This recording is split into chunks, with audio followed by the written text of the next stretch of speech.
Hey, welcome to the process. My name is Dr. John Bush. This is my continued video lesson for the science of fantasy football.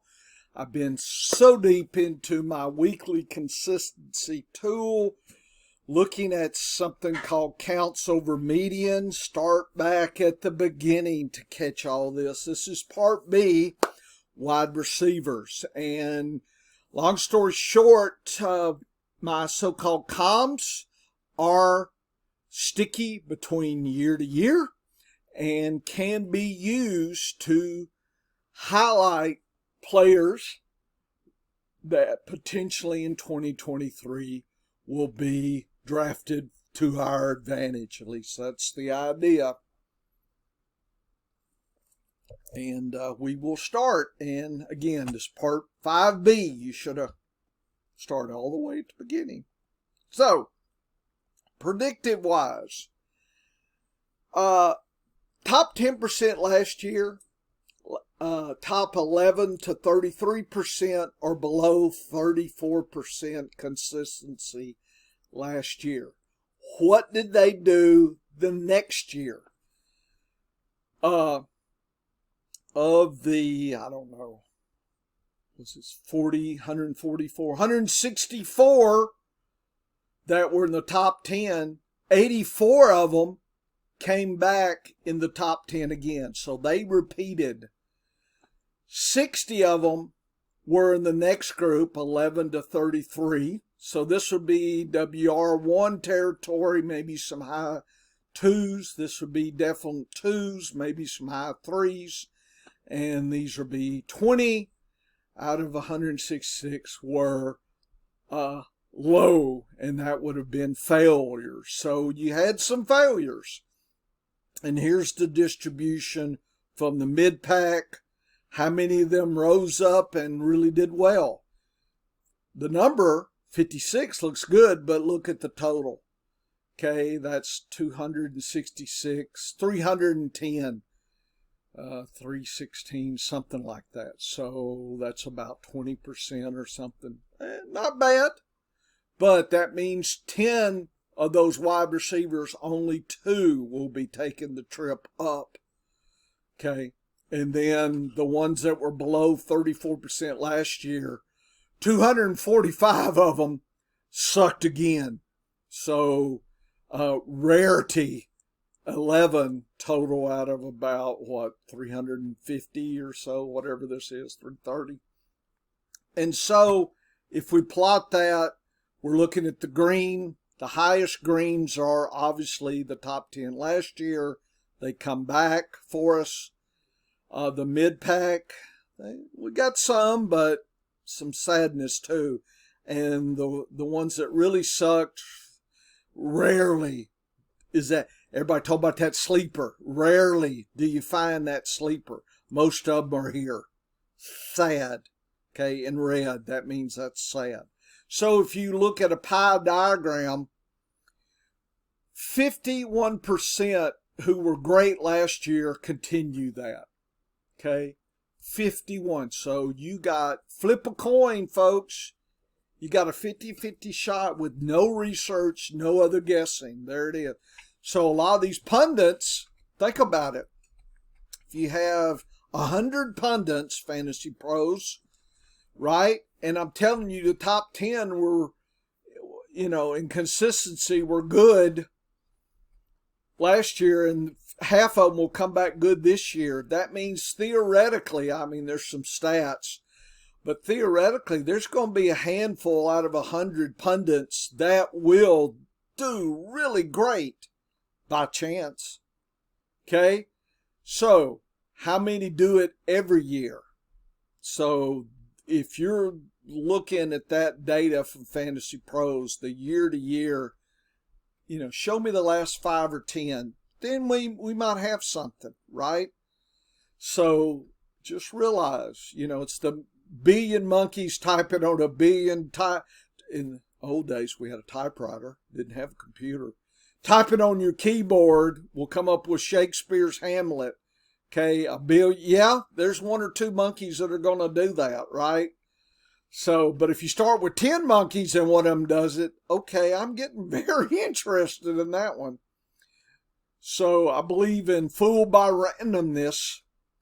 Dr. Talib takes us through all that journey there. You should check my lessons out where I talk about fool by randomness and black swans and things. So it's good to know some deeper magic there in stats and things, so you don't want to be tricked.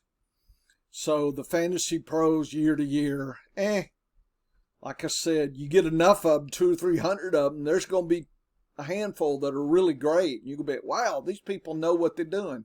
Do they?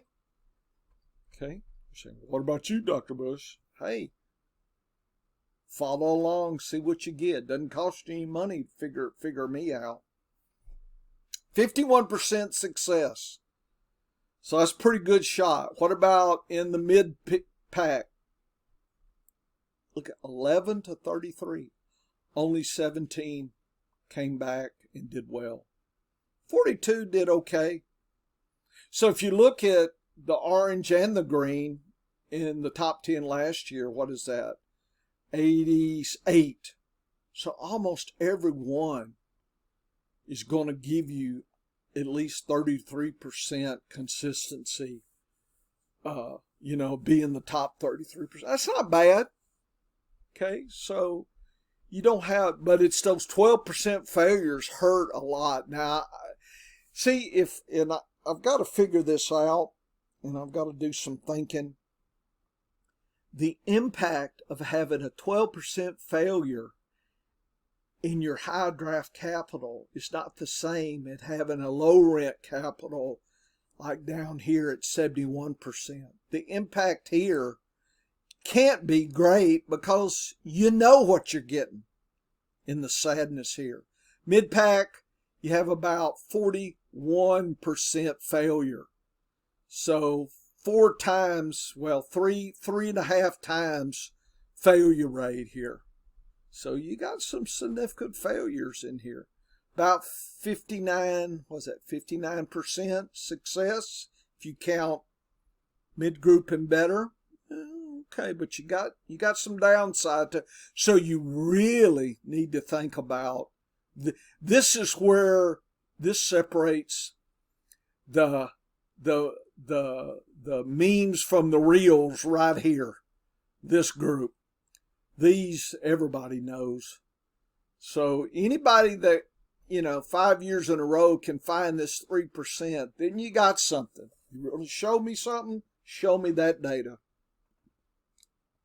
Post it. Let Fantasy Receipts check you out. Show us. I can't do it. Okay, so it works. It's sticky year to year. We now know what pools we need to be fishing from. And we kind of have a feel for success levels. Okay. If you look at who was above 53% last year, here they are. Right here. Here are the wide receivers. Okay. Cup, Hill were 88%. Man, that's kick butt. I don't mind Cup. I just think he cost you more than Hill. I just, Now, with that said, Hill did, 47. So there was some variation. But so did Cup. Look at 2020. I mean, how many years can Cup stay in this rarefied air? Even Hill, for that matter. Here's Hopkins, 77, but look at the preceding in the 50s. Diggs, been pretty steady around 70. Lockett really stepped up. He is a really interesting and the 5th best last year's COM. That really, because he's not going so high relative to this number here. You're saying, is that an overlay? Could be, but you're wondering, is that random, or is that something with Geno Smith and there's a new sheriff in town? Things are different. I mean, you're saying, well, how do you know? Well, you don't.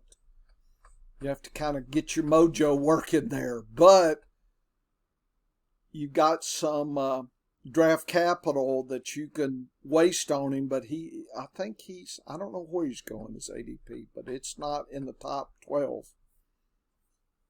Brown, Smith, Jefferson right here.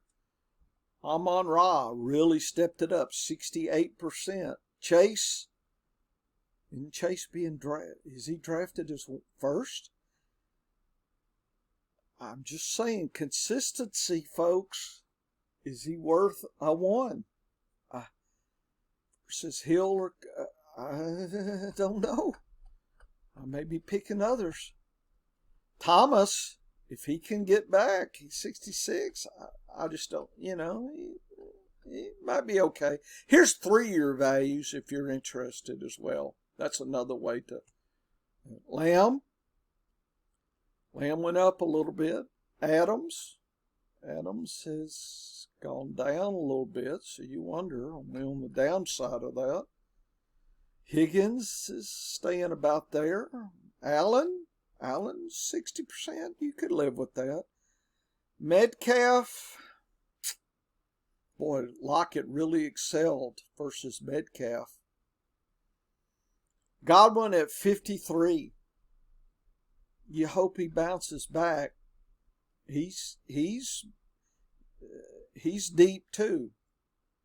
Jerry Jeudy, Cooper, Christian Kirk, Waddle. Waddle sure is high for his comp value of 53, and McLaurin. So there are some potential bargains in here, folks, but this is in the top pool. 50% roughly of these, you got a good shot at being in the top 10% again. So half are going to make it. The other half are not.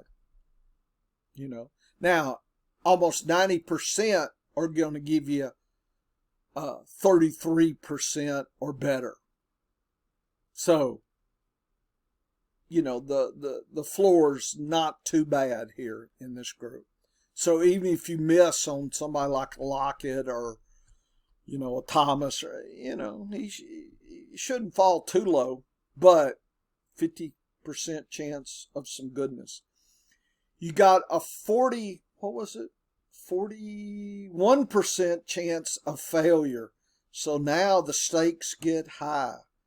So what is this? 2, 4, 6, 8, 10, 12, 14, 16. So about 30. So what is that? 40% failure. So 4 out of 10. So is that 12? So 12 of these are going to suck. So you're going to invest a WR 3 capital, and they're going to give you 5, 6 at best. But there's some that are so low. Look at Palmer. I've been drafting him in best ball 19, 20 round. I'll take that. So you got to pick your spots well here, folks. Look at right here, Isaiah Hodgins, 44%. Not bad where you're getting him. So then this price concept comes in. Dotson at 50%, not bad. So now you get some real potential bargains in here as well, but the risk is higher. Okay, and then here's the sad pool right in here. Okay, so there's, what was that, 80% failure? 71% failure. So almost everybody you pick are going to not do it. All these so-called sleepers, only 3 out of 10 in this group here are going to be worthy sleepers. That's not a lot, folks. It's a lot of folks here. Only 3 of them out of 10. So maybe 9 out of this group. Maybe 9 out of here. So maybe 8. Well, we got another one. Maybe I doubt any of these So not many of these are going to make, if you do have some time, if you can find that 3 out of 10, yeah, you might got your bargain. But I'm telling you, there's some that are really low here, ADP, that seem to have a better shot. I mean, these guys only 40% failure rate versus almost double that in the next crew. Okay, I like that idea. I like that idea a lot.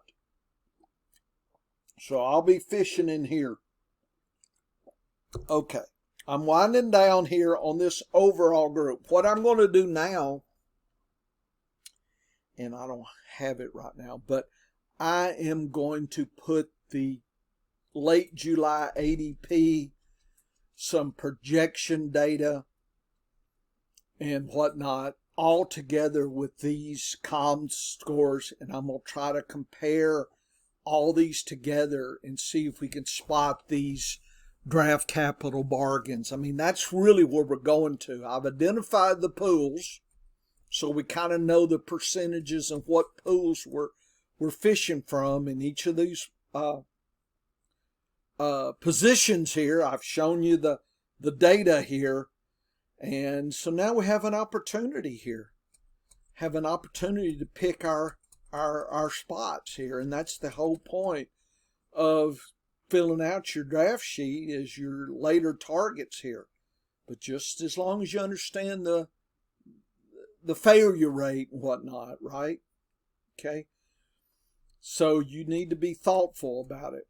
Okay. Thanks for listening. I'm going to shut this puppy down.